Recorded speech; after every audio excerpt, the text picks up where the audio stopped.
set, man again.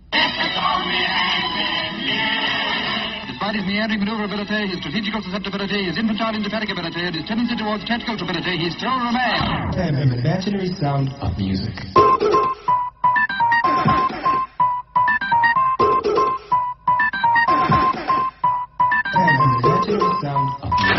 Ever have one of those nights that starts out like any other but ends up being the best night of your life? Are you sitting comfortably? Then we'll begin. It was June the 22nd, 1990, our final day of school. There was Oliver Chamberlain, Peter Page, Stephen Prince, Andy Knightley, and me. They called me the King, because my name's Gary King. Ollie was funny. He fancied himself as a bit of a player, but really he was all mad. We called him O-Man because he had a birthmark on his forehead that looked like a 6. He loved it. Pete was the baby of the group.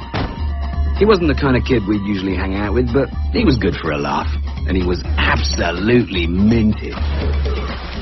Steve was a pretty cool guy. We jammed together, chased the girls. I think he saw us as rivals.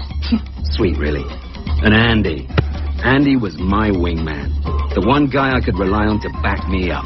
He loved me, and I'm not being funny, but I loved him too. There was nothing we were going to miss about school. Maybe Mr. Shepherd. He was definitely one of the good guys. He used to ask me what I wanted to do with my life. I told him I just wanted to have a good time. He thought that was funny. It wasn't meant to be. Not that night. Come on, what's more fast? Newton Haven was our hometown, our playground, our universe, and that night it was the site of a heroic quest. The aim? To conquer the Golden Mile. 12 pubs along a legendary path of alcoholic indulgence.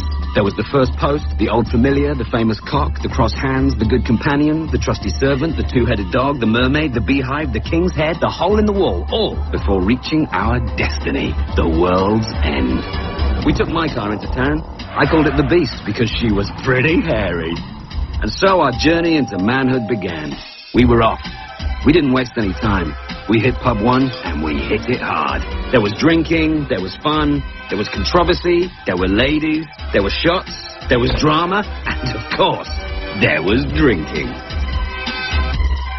By pub 5, we were feeling invincible and decided to purchase some herbal refreshment from a man we called the Reverend Green. Pint 6 put O-Man out of commission, so we carried on without him. Good thing. I bumped into his sister in the next pub. We went into the Disableds, and I bumped into her again. Sam tagged along for a while, but then I had to let her go. I had another date that night, and her name was Amber.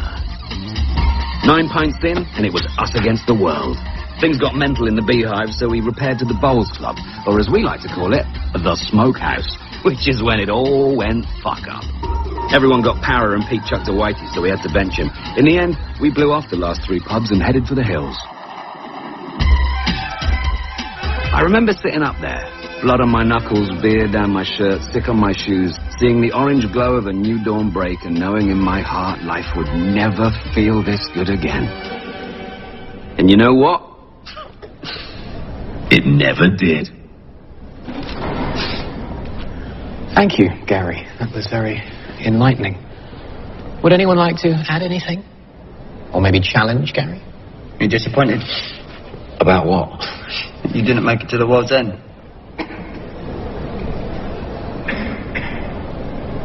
No. Just what is it that you want to do? Well, we want to be free. We want to be free to do what we want to do. And we want to get loaded. And we want to have a good time. And that's what we're going to do. We're going to have a good time. We're going to have a party.